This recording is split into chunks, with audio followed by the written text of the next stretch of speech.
La recette du campanic au chocolat est prête en quelques minutes. Je vais ajouter ici 4 œufs dans le bol, tous à température ambiante. Ensuite, j'ajoute 200 g de sucre qui donneront la douceur idéale à la pâte.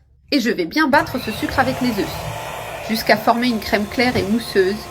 Batte avec assez d'énergie, en t'assurant que le sucre soit complètement dissous. Maintenant, ajoute une cuillère à café d'extrait de vanille, qui apportera un arôme irrésistible. J'incorpore 200 g de lait à température ambiante. Cela aide à garder le mélange homogène.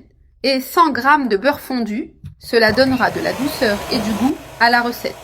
Et je bats de nouveau jusqu'à intégrer tous les ingrédients liquides. J'ai déjà bien battu, le mélange est lisse et uniforme. À ce moment, j'ajoute 250 g de farine tamisée, 50 g de cacao en poudre 100% et une pincée de sel pour relever toutes les saveurs de la pâte. Et encore une fois, on bat jusqu'à ce que le mélange soit complètement homogène. J'ai déjà bien battu et la pâte est prête, bien intégrée et consistante. Elle a une belle texture, crémeuse et bien mélangée.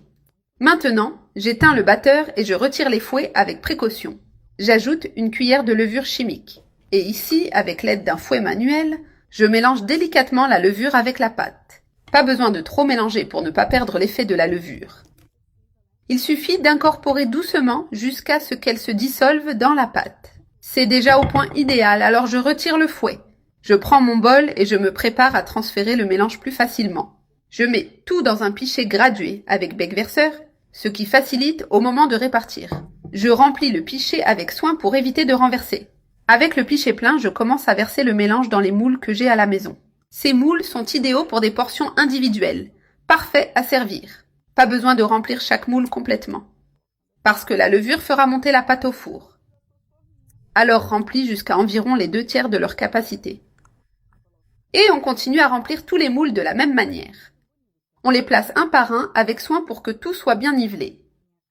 Ce mélange est vraiment très joli, bien structuré et brillant.